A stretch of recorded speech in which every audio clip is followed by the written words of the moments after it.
उसी को मैं आगे कंटिन्यू करने जा रहा हूँ। नेक्स्ट जो हमारा टॉपिक आता है वो टॉपिक एक्सरसाइज 2.2 में है। उस टॉपिक का नाम है प्रूफ ऑफ इर्रेशनलिटी ऑफ नंबर्स।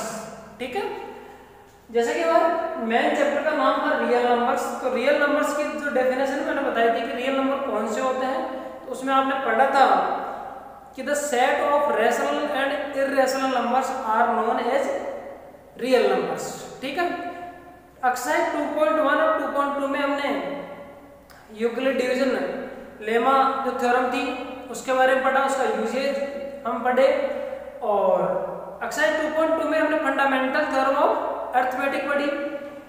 तो इस प्रकार दो थ्योरम्स और उनके यूजेज हम पढ़ चुके हैं। थ्योरम 2.1 जिसका कि यूक्लिड डिवीजन लेमा के नाम से हम उसको जानते हैं, और एक्सरसाइज 2.2 जिसको हम फंडामेंटल थ्योरम ऑफ अरिथमेटिक के नाम से जानते हैं। अब हम नेक्स्ट टॉपिक पर चलते हैं, प्रूफ ऑफ इर्रेशनलिटी, अर्थात कोई भी नंबर इर्रेशनल है इसका आपको प्रूफ देना है, हम उसको प्रूव करेंगे कि ये इर्रेशनल क्यों है। ठीक है, वो प्रूफ करने से पहले हमारे को उस प्रूफ के लिए एक स्टेटमेंट यूज करना पड़ेगा, उस प्रूफ में बताना पड़ेगा, और वो स्टेटमेंट ये है। तो ये भी एक थ्योरम ही है जिसका कि आपको स्टेटमेंट लर्न करना है। स्टेटमेंट ये है कि let p is any number. मान लीजिए p कोई प्राइम नंबर है। ठीक है, पिछली ऑनलाइन क्लास में मैंने प्राइम नंबर के बारे में बताया था। तो प्राइम नंबर कौन कौन से होते हैं? 2, 3, 5, 7, 11, 13, 17, 19, 23, इस प्रकार से मैंने 1 से लेकर के 100 तक के प्राइम नंबर आपको लिखवाए थे।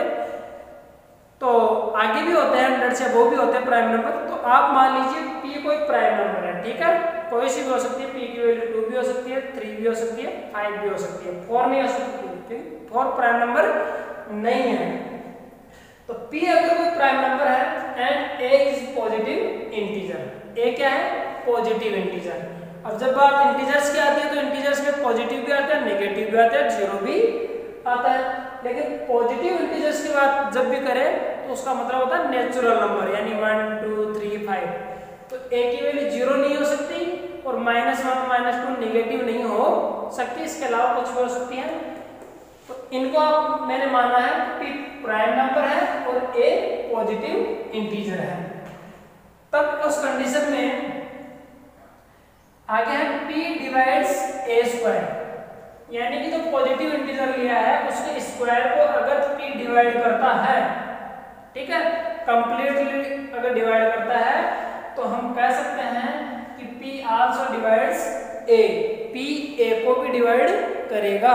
a क्या चीज है? वो पॉजिटिव इंटीजर जो आपने सोचा था। ठीक है, उसके स्क्वायर को अगर p डिवाइड कर रहा है, p क्या था? प्राइम नंबर थी। ठीक है, तो उसको करेगा।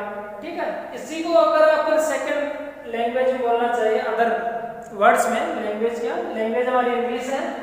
अगर हम दूसरे तरीके से बोलना चाहें, if a square is divisible by p, अगर a स्क्वायर यानी वो पॉजिटिव इंटीजर था उसका स्क्वायर p से डिविजिबल है तो a भी उस p से डिविजिबल होगा।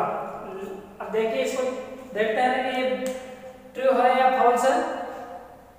आप लोग एक प्राइम नंबर लेंगे, जैसे मैंने ले लिया है, एक प्राइम नंबर ले ली 7, ये p है। ठीक है, प्राइम नंबर ले लिया और एक पॉजिटिव इंटीजर ले रहा हूं 14।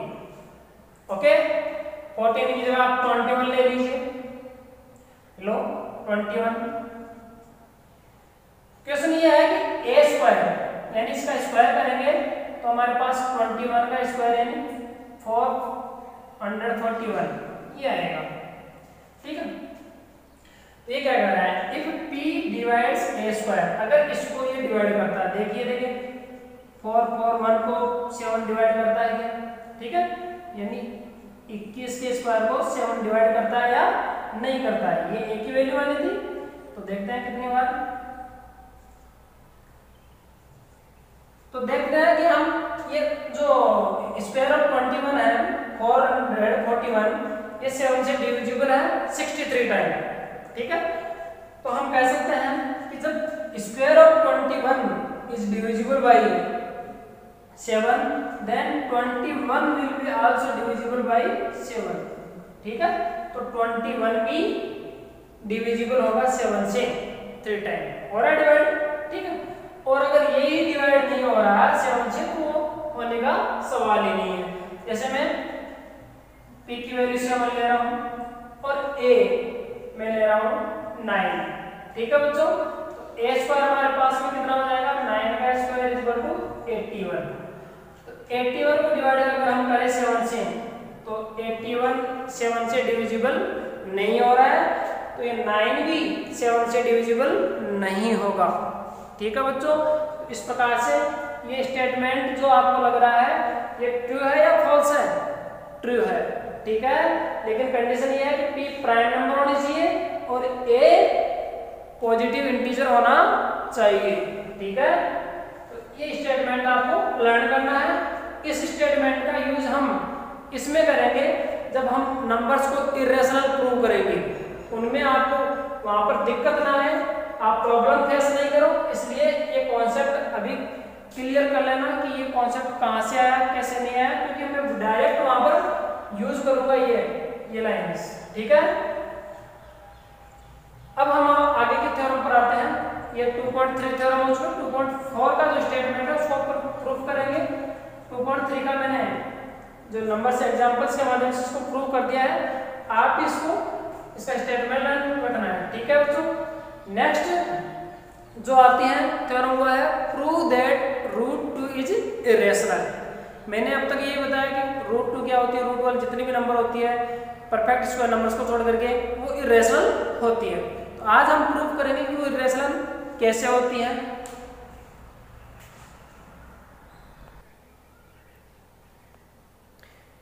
Proof of irrationality of numbers में सबसे पहले जो हमारा थ्योरम या क्वेश्चन आता है, इसको आप क्वेश्चन भी समझ सकते हो और थ्योरम भी समझ सकते हो।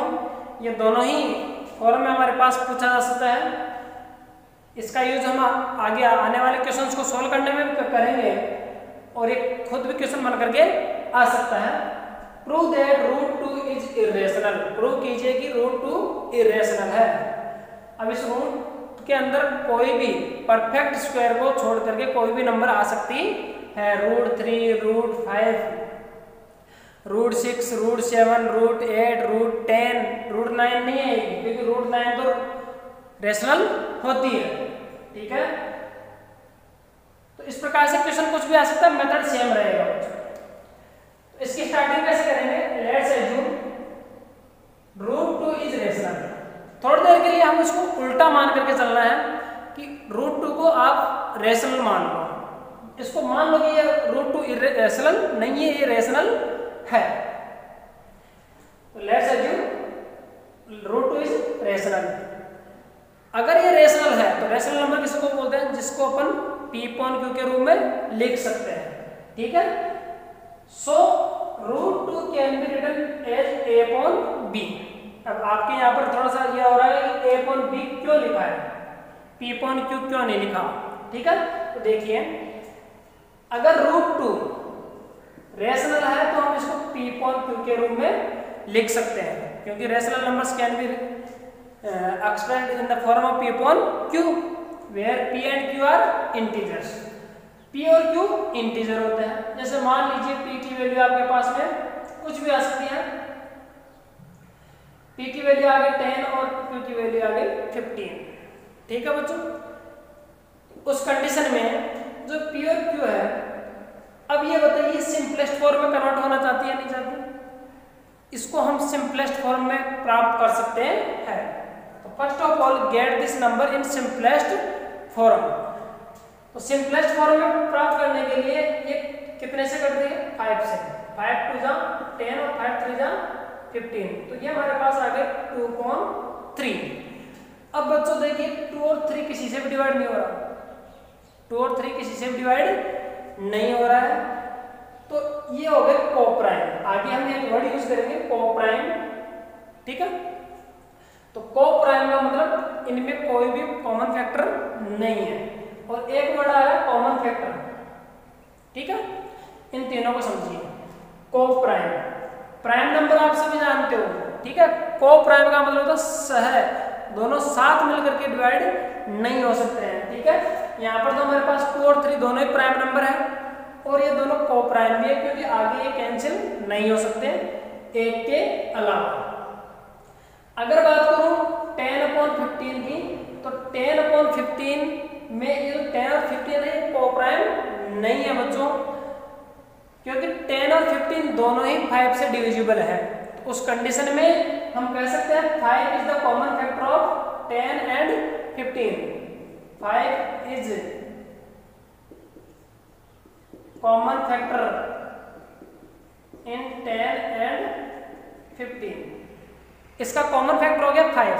इसी प्रकार से अगर अपने पास में संख्या है 21/14, तो उस कंडीशन में बताइए इसमें कॉमन फैक्टर कितना है? 21 और 14 का कॉमन फैक्टर 7। कितना है? 7, क्योंकि ये 7 से डिविजिबल है दोनों। हालांकि अगर अकेले 21 की बात करूं तो 21 3 से डिविजिबल है, 7 से डिविजिबल है, तो इसका फैक्टर 3 भी है, 7 भी है। इसकी बात करूं तो इसका 2 और 7 है, लेकिन कॉमन फैक्टर की बात करूं तो 7 ही आएगा। इसके फैक्टर कौन कौन है? 3 और 7। इसके कौन कौन से है? 2 और 7। लेकिन ये जो 7 है ये कॉमन फैक्टर है। तो सबसे पहले तो इसको सिंपलेस्ट फॉर्म में प्राप्त करते हैं, और सिंपलेस्ट फॉर्म में प्राप्त करने के लिए इसको क्या करते हैं? कॉमन फैक्टर से डिवाइड कर देते हैं। उसी प्रकार मान लो कि P और Q का कोई कॉमन फैक्टर होगा, ठीक है। अब कन्फर्म तो कह नहीं सकते कि हो भी सकता और नहीं भी हो सकता, लेकिन हम ये मान करके चल रहे हैं कि इसका कोई ना कोई कॉमन फैक्टर है, तो उससे हमने इसको डिवाइड कर दिया। P और Q को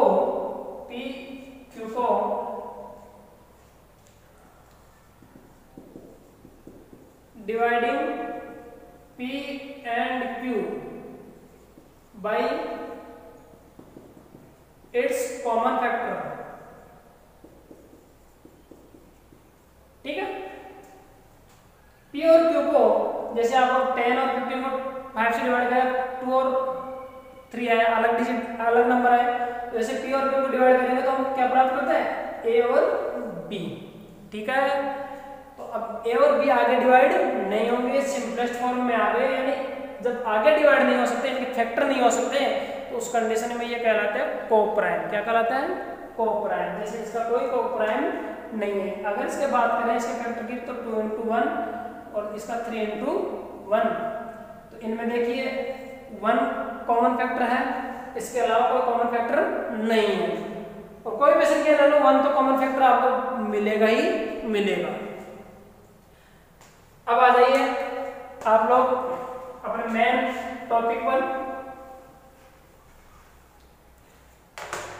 √2 can be written as A/B, where A and B are coprimes. A और B को-प्राइम है, इस बात की याद रखना, भूल मत जाना, आगे बहुत काम में आएगा। And there is no common factor in A and B other than 1। ये बात भी क्लियर हो चुकी है कि A और B में 1 के अतिरिक्त कोई कॉमन फैक्टर नहीं है। हमने लिख लिया √2 = A/B। अब हमने स्क्वायर कर दिया, स्क्वायरिंग ऑन बोथ साइड्स, तो √2 = A/B। Then the square of √2 is 2. 2 = A²/B², ठीक है। अब क्रॉस मल्टीप्लाई करते हैं तो हमारे पास में आता है 2B² = A² और B² = A²/2, ठीक है। इस कंडीशन को समझिए, ये कंडीशन क्या कह रही है। इसको समझने के लिए मैं एक एग्जांपल दे रहा हूं। आपके पास में अगर ऐसा ऐड किया हुआ जाए 15/3 = 5, तो इसका मीन क्या निकालोगे? What is the meaning of this? आपको कहे कि आप क्या कह सकते हो, what can you say about this, ठीक है। तो उस कंडीशन में आप कहोगे कि 15 इज डिविजिबल बाय 3। 15 3 से डिविजिबल है, कितना टाइम? 5 टाइम। तो उसी प्रकार से इसमें बताइए कि आप क्या कह सकते हो, A² is divisible how many time, B square time, how many time, B square time, ठीक है। या फिर ऐसे कर दो कि 3 डिवाइड्स 15, 3 किसको डिवाइड कर रहा है, 15 को डिवाइड कर रहा है 5 टाइम, तो वैसे 2 किसको डिवाइड कर रहा है, ए स्क्वायर को। तो वो लैंग्वेज लिखिए, because 2 divides A square, so 2 also divide a, ठीक है। या फिर ऐसे राइट कर दीजिए, क्या, a square is divisible by 2, so a is also divisible by 2, ठीक है। अब a स्क्वायर 2 से डिविजिबल है, b स्क्वायर टाइम, तो a भी 2 से डिविजिबल होगा, कितना टाइम होगा, वो होगा c टाइम, b टाइम नहीं आएगा बच्चों, b टाइम नहीं आएगा, ठीक है। मान लिया हमने कि ये c टाइम डिवाइड होगा, ठीक है, मानना है।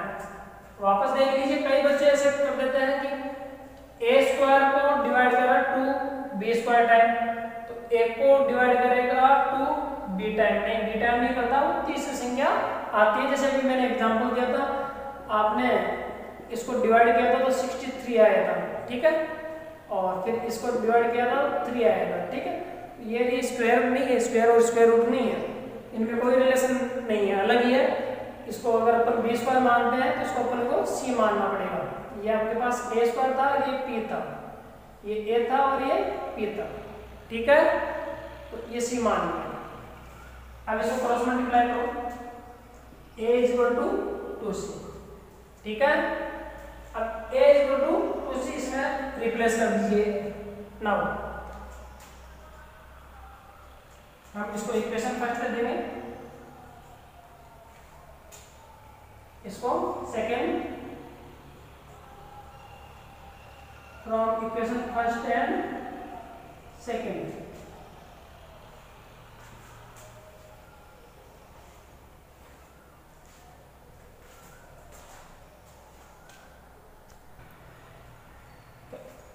ए को हम रिप्लेस कर देंगे 2c से, इक्वेशन से, तो हमारे पास ये आ जाएगा।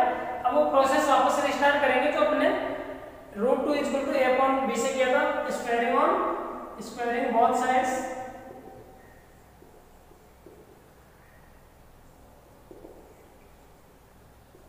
Square of √2 is equal to 2c upon b is whole square.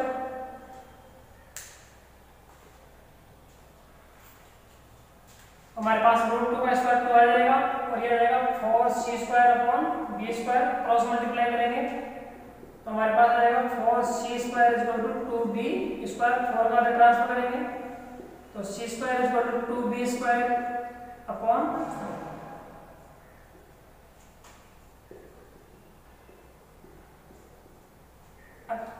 इस सिचुएशन से हम क्या कंक्लूजन निकालेंगे, क्या निष्कर्ष निकालेंगे, जैसा कि इसमें निकाला था आपने, बिकॉज यहाँ पर because b square is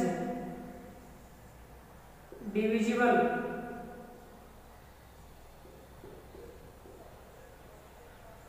by 2, so b is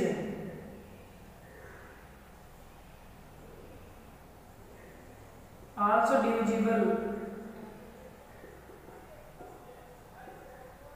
by 2, ठीक है। नेक्स्ट हम देखते हैं, अब इन दोनों स्टेटमेंट्स को आप गौर से पढ़िए, ये वाला और ये वाला।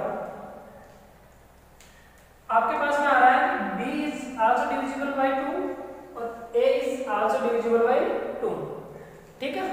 इसका मतलब ये हो गया कि a और b को डिवाइड कौन कर रहा है, 2, इसका मतलब 2 कॉमन फैक्टर हो गया, सो 2 is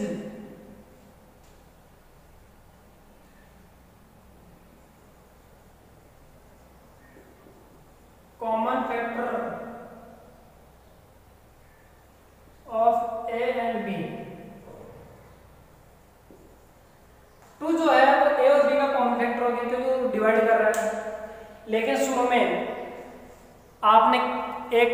कंक्लूजन निकाला था कि ए और बी का 1 के अतिरिक्त कोई कॉमन फैक्टर नहीं है, जो कि मैंने अभी इरेज कर दिया है।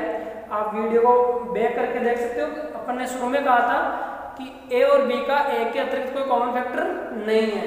फिर यहाँ पर हमारे पास में ये तो कह रहे हैं कि 2 कॉमन फैक्टर है। ये कॉन्ट्राडिक्शन क्यों हो रहा है? ये अपनी ही बात को हम अपन ही विरोध कर रहे हैं, ठीक है। ऐसा क्यों हो रहा है? ऐसा हमारी गलती के कारण हुआ है। गलती क्या की थी हमने? गलती क्या की थी? शुरू में हमने गलत परिकल्पना कर ली थी कि √2 को रेशनल मानने की गलती की थी, ठीक है ना। This contradiction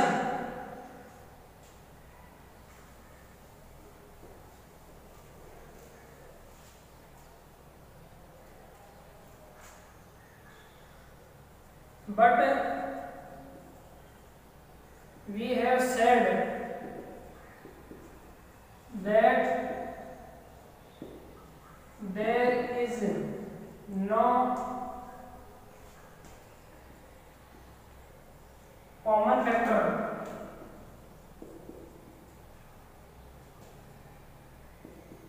in A and B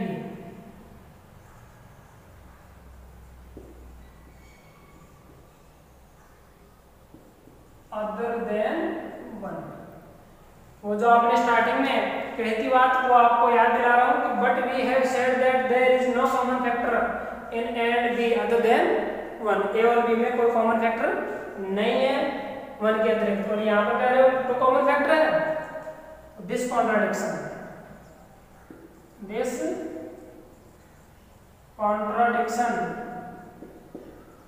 contradiction का मतलब होता है बच्चों विरोधाभास। क्या होता है? विरोधाभास। जो आपको विरोध का आभास हो रहा है,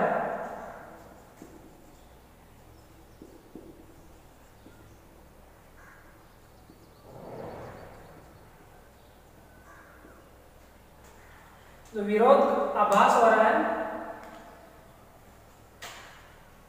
हैज अराइजन उत्पन्न हुआ है due to our incorrect assumption।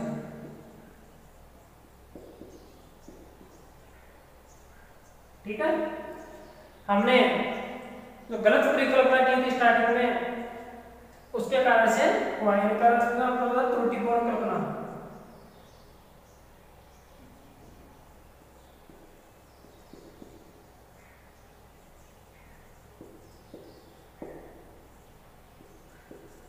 परिकल्पना, ठीक है, जो हमने गलती से परिकल्पना कर ली थी उसके कारण से हुआ है।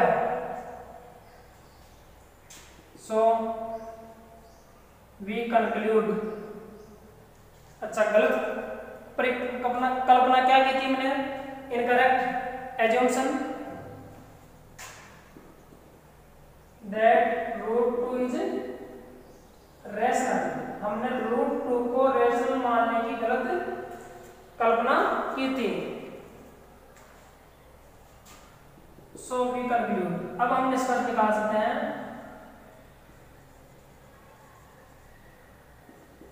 दैट वो गलती की थी उसको सही कर लीजिए। √2 इज इरेशनल।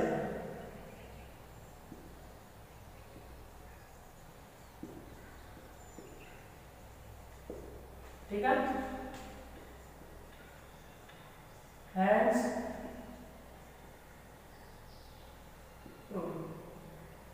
ये बच्चों इस प्रकार से ये हमारी थ्योरम प्रूव होती है। अब इसी प्रकार से आप √3, √5 या फिर कोई √7, √11, √13 कोई भी नंबर आ जाए आपके पास में, रूट के अंदर प्राइम नंबर आ जाए, √p भी आ सकती है बच्चों, √p भी आ सकती है, तो उस कंडीशन में इस मेथड से हम सोल्व करेंगे। √2, √3, √5, √7, √11, √13, √17 ये वाले नंबर्स आपके पास में आ जाए। √6 भी आ सकती है, ठीक है, √6 इनको हम इसी मेथड से प्रूव करेंगे। थोड़ा सा मैं देखता हूं कि अगर रूट 3 को अगर प्रूव करें तो किस प्रकार से करेंगे। रूट 3 की बात करें तो रूट 3 में लैंग्वेज में बताया कि वो पूरी वापस वैसे के वैसे एज इट इज राइट करनी है, केवल रूट 2 को आपको रूट 3 से रिप्लेस करना है। Let's assume root 3 is rational, so root can be written as a upon b where a and b are co-primes and there is no other common factor in a and b other than 1। Root 3 को हम a upon b के रूप में right कर लेंगे, दोनों तरफ square करेंगे तो हमारे पास में यह आ जाएगा 3 is equal to a square upon b square, cross multiply करेंगे तो हमारे पास आ जाएगा ये। इसका मतलब हो गया 3a square is divisible by 3, so a will be also divisible by 3, a square divisible by 3, so a is divisible also 3, ये आ जाएगी। अब a को डिवाइड करेगा 3 कितने टाइम, c टाइम, ये मानना पड़ेगा हमारे को, तो a is equal to हो जाएगा 3c, a is equal to 3c। अब वापस आएंगे, ये इक्वेशन नंबर फर्स्ट थी, ये हमारे पास सेकंड आ जाएगी। इन दोनों की हेल्प से a की वैल्यू पुट करेंगे तो root 3 is equal to 3c upon b, इसको सोल्व करेंगे हमारे पास में तो आ जाएगा ये आ जाएगा बच्चों, और c square 9c square equal to 3b square, ये 9 इधर से ट्रांसफर करके इधर चला जाएगा तो ये आ जाएगा हमारे पास में b स्क्वायर अपॉन 3, तो b square is divisible by 3, b is also divisible by 3, so we can say, we can conclude that 3 is the common factor of a and b। 3a और b का क्या हो गया, common factor हो गया, क्योंकि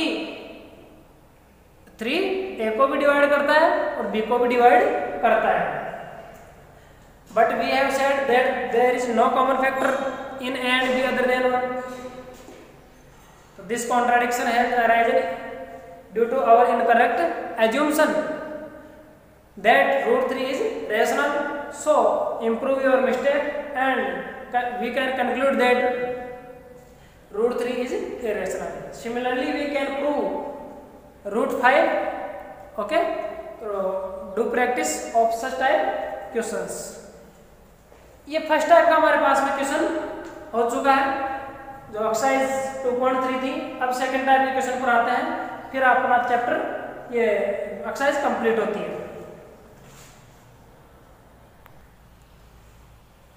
students हमने 9th class में एक चीज पढ़ी होगी या डिस्कस की होगी आपने भी कि ये तो आपको पता है 5 रेशनल नंबर है, ठीक है, नंबर सिस्टम में आपने पढ़ लिया था कि 5 इज ए रेशनल नंबर और रूट 3 इज इरेशनल नंबर, ये अभी हम पढ़ चुके हैं। रूट 2, रूट 3, रूट 5, रूट 6 ये सब इरेशनल नंबर है।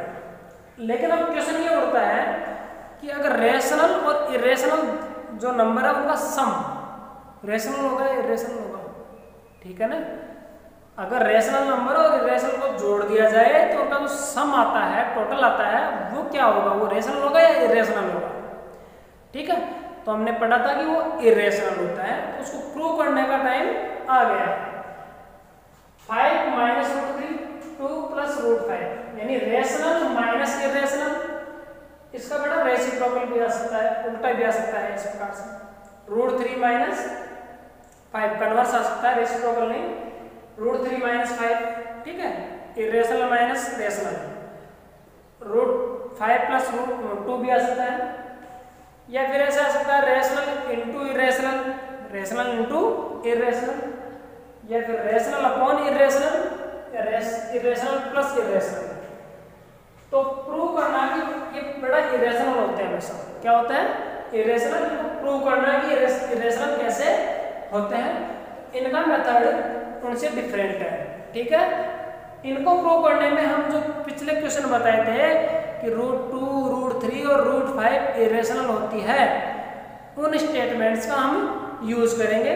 मैं एक क्वेश्चन बता रहा हूँ, उसके लैंग्वेज को आपको याद कर लेनी है, फिर नेक्स्ट वही लैंग्वेज यूज में आएगी और केवल ये जो नंबर है ये चेंज होंगे। तो लैंग्वेज क्या है, ये प्रोसेस आपको सेम एज इट इज करना है। पहला स्टेप है कि let's assume root 5 minus root 3 is rational है। इसको भी हम इसको थोड़ा सा कन्वर्स मान करके चलेंगे कि मान लीजिए थोड़ी देर के लिए कि ये रेशनल है। अगर ये रेशनल है तो 5 minus root 3 can be written as a upon b। इसको हम a upon b के रूप में लिख सकते हैं। वही मेथड है p upon q में लिखना, उसको डिवाइड करना कॉमन फैक्टर से, तो हम a upon b से डिवाइड कर सकते हैं। Where a and b are coprime, जहां a और b कोप्राइम है और एक के अतिरिक्त ना कॉमन फैक्टर नहीं है। इसमें वो स्टेटमेंट यूज नहीं आएगा, इसलिए मैंने उसको नहीं लिखा है। अब हमारे पास है 5 minus root 3 equal to a upon b। अब यहां से देखिए उसमें हम स्क्वायरिंग ऑन बोथ साइड्स कर देते हैं, ठीक है, स्क्वायरिंग ऑन बोथ साइड, दोनों तरफ स्क्वायर करते थे। इसमें स्क्वायर नहीं करना है, इसमें आपको ट्रांसफर करना है बच्चों।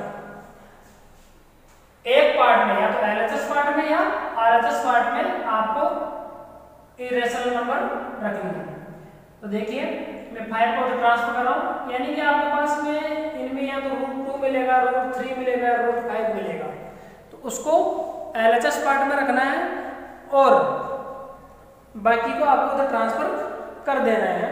ट्रांसफर करने के बाद में आपको ये देख लेना है कि कोई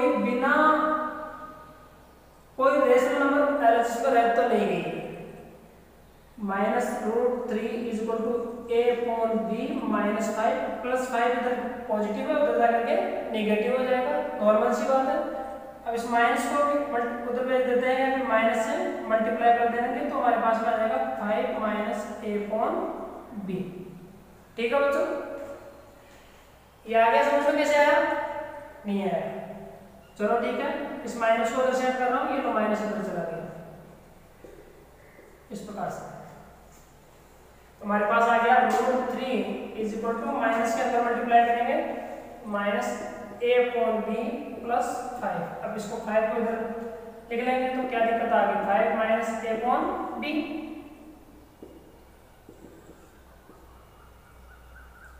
अब देखिए आपके पास है because 5 a and b are integers. आपका पता है 5 a और b इंटीजर है, 5 इंटीजर है, a भी इंटीजर है, b भी इंटीजर है। b की वैल्यू 0 नहीं थी क्योंकि उसको अपने यहीं पर डिवाइड करके लिखा था, ठीक है, इंटीजर है। अब सभी जो इंटीजर होते हैं वो रेशनल होते हैं। इंटीजर में इंटीजर को ऐड करें तो रेशनल आता है, इंटीजर में से इंटीजर को घटाएं तो रेशनल आता है, ठीक है। इंटीजर को इंटीजर से मल्टीप्लाई करें तो प्रोडक्ट भी इंटीजर आता है, इंटीजर को इंटीजर से डिवाइड करें, ठीक है, पॉजिटिव इंटीजर तो भी इंटीजर ही आएगा। एक कंडीशन छोड़ दी जाए कि 1 को 0 से, क्योंकि 0 भी इंटीजर है, ठीक है, लेकिन पॉजिटिव इंटीजर नहीं है, यहाँ पर पॉजिटिव इंटीजर की बात कर रहे हैं। और पहले हमारा कर चुके कि b की वैल्यू क्या नहीं है, 0 नहीं है, उस कंडीशन में 0 को हम इंक्लूड नहीं कर सकते। बाकी सब स्थितियों के लिए देख लो कि इंटीजर को इंटीजर से डिवाइड करने पर हमारे पास इंटीजर ही आता है और सभी इंटीजर रेशनल होते हैं। तो ये सभी इंटीजर है, सो 5 minus a upon b is rational. ये रेशनल हो गया बच्चों। अब इसके इक्वल में कौन है, रूट 3, ठीक है, इसके बराबर अधिकार रखता है, बराबर है, इसके इक्वल में है ये। इसका मतलब और इक्वल में कब हो सकता है, जब ये रेशनल तो ये इसको भी रेशनल होना चाहिए तभी बराबर होगा, अदरवाइज ये इक्वल का साइन क्या है, नॉट इक्वल होना चाहिए। अगर ये रेशनल है तो इसको भी रेशनल होना चाहिए बराबर होने के लिए, इक्वल होने के लिए। So root 3 should be rational, ठीक है बच्चों। रूट 3 रेशनल नहीं है लेकिन इस कंडीशन के अनुसार होना चाहिए, होना चाहिए, क्योंकि ये तो रेशनल है, पक्का है, हमारे पास प्रूफ है कि ये रेशनल है, इंटीजर्स है ना, तो सभी इंटीजर रेशनल होते हैं। लेकिन ये इक्वल का साइन क्या कर रहा है कि ये रेशनल तो इसको रेशनल होना चाहिए, तो √3 शुड बी रेशनल, बट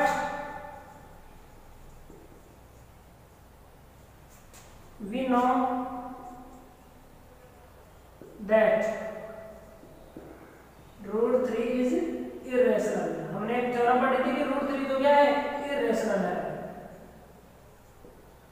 फिर वो कॉन्ट्राडिक्शन हो रहा है आपकी बात का, यहाँ पर कह रहे हैं कि √3 को रेशनल होना चाहिए, इस कंडीशन के अनुसार अगर इसको अपन रेशनल मानते हैं तो √3 को रेशनल होना चाहिए, लेकिन हम प्रूव कर चुके हैं √3 तो क्या है, इरेशनल है, तो कॉन्ट्राडिक्शन हो रहा है, तो वो लैंग्वेज वापस आ जाएगी, this contradiction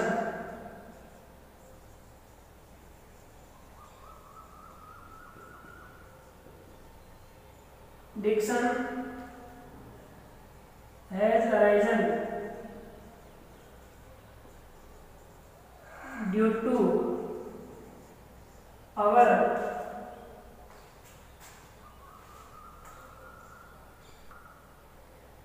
incorrect assumption that √5 minus √3 is rational। ये हमने शुरू में assumption की थी कि ये रेशनल है, ये गलत कर ली थी, इस गलत परिकल्पना के कारण से हमारे को ये परिणाम प्राप्त हुए हैं, तो उसको आपको ठीक करना है। So we conclude that 5 minus √3 is irrational, hence proved।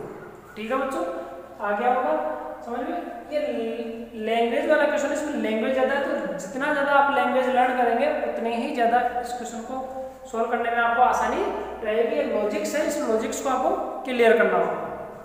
Next देखते हैं, इसी फॉर्मेट में मैं अरेंज कर रहा हूँ इस क्वेश्चन को।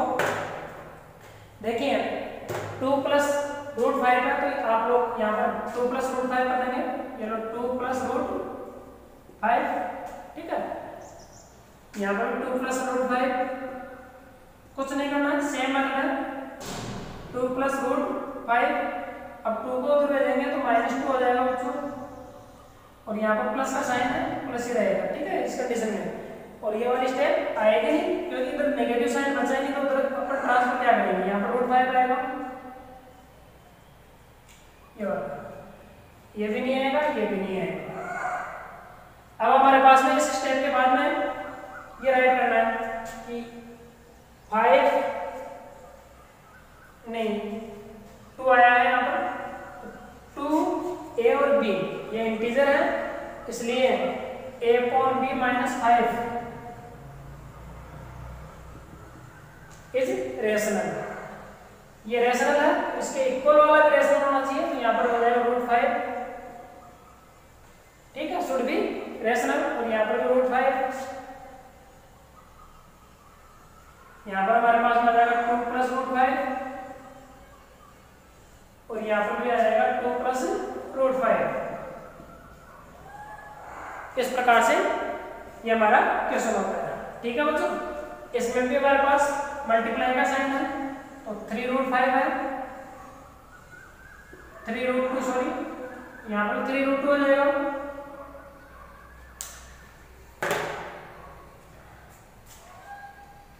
√2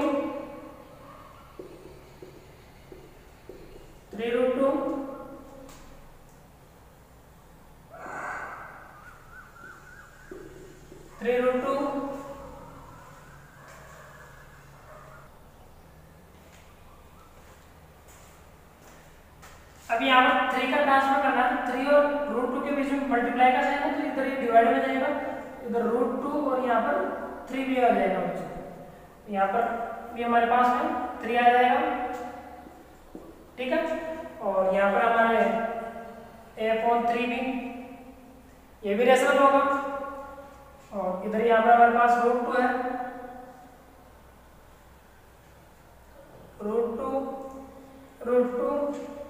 और यहाँ आ जाएगा हमारे पास 3√2, और यहाँ पर भी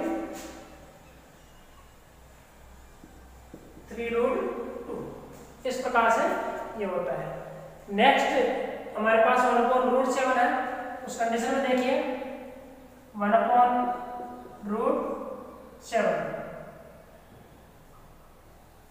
इस क्वेश्चन में आपको थोड़ा सा क्या करना है, देखिए 1/√7 और 1/√7, या फिर इसका रेशनलाइज कर लीजिए स्टार्टिंग में ही। तो जो हमारा क्वेश्चन है 1/√7, इसका आप रेशनलाइज करेंगे।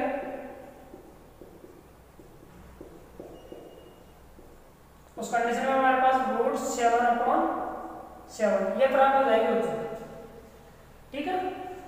ये देखिए √7/7, √7/7 अब 7 का उधर ट्रांसफर करेंगे तो हमारे पास डिवाइड में इधर मल्टीप्लाई हो जाएगा 7/b, ये आ जाएगा हमारे पास। अब आप लैंग्वेज वापस वही रख सकते हो 7 and b, ठीक है।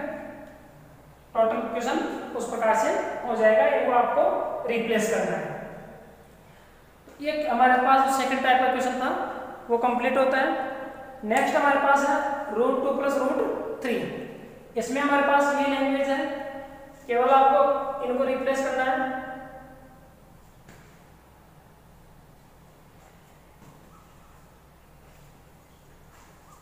देखिए किस प्रकार से करेंगे।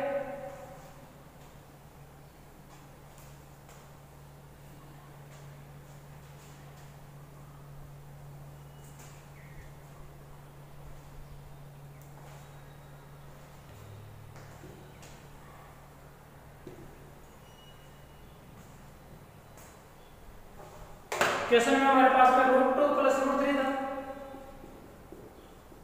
ठीक है। तो लेट्स एज्यूम √2 + √3 इज रेशनल, √2 + √3 और √2 + √3। अब इन दोनों में इरेशनल आने के कारण से उधर ट्रांसफर इसको करें, है नहीं। उस कंडीशन में इसका थोड़ा सा प्रोसेस बदल जाता है, यहाँ से लेकर के यहाँ तक का जो प्रोसेस है ये थोड़ा चेंज होगा। वो देखिए किस प्रकार से चेंज होगा। इनमें से थोड़ी देर के लिए a का ट्रांसफर कर दीजिए उधर, तो √3 = a/b - √2, ठीक है। यू कैन ट्रांसफर आइदर √2 और √3, it is depend on your choice, it is your choice, ठीक है। I have transfer √2 only. Now we will do squaring on both sides, square of √3 and square of 1/2 minus √2, okay. Now then we get the square of √3 will be 3 is equal to, अब इसका square खोलेंगे तो हमारे पास में क्या आएगा, a² + b² + 2 - 2√a/b, ठीक है बच्चों। ये इसका आइडेंटिटी की हेल्प से a - b का होल स्क्वायर उससे खोलेंगे तो ये हमारे पास ये आएगा। अब इसमें देखिए ये जो हमारे पास में ये पोर्शन है इसको हमारे को इधर लाना है और इसको इधर भेजना है, तो हमारे पास में आ जाएगा 2√2a/b = a² + b² + 2 - 3, ये +3 है इधर -3 हो जाएगा। उस कंडीशन में क्या आएगा, अब इसको सोल्व कर लीजिए, ये 2 - 3 -1 हो जाएगा, एलसीएम लेंगे b² तो a² - b² आ जाएगा। और इधर हमारे पास में 2√2a/b, अब a/b और इसको भी उधर ट्रांसफर कर देंगे तो हमारे पास आ जाएगा √2 = a² - b² × b/2a, b से b कैंसिल और हमारे पास में आ गया √2 = a² - b² / 2ab, तो ये आ गया। अब बताइए a b इंटीजर थे कि नहीं थे, इंटीजर थे, तो और 2b, तो ये सभी इंटीजर का स्क्वायर करो, इंटीजर का स्क्वायर घटाओ और डिवाइड करो, कैसे भी कर लो, आपके पास में रेशनल नंबर ही आएगी, क्योंकि b की वैल्यू 0 तो है नहीं। तो ये रेशनल है, तो हमारे पास a² minus b² upon 2ab, ये भी रेशनल है।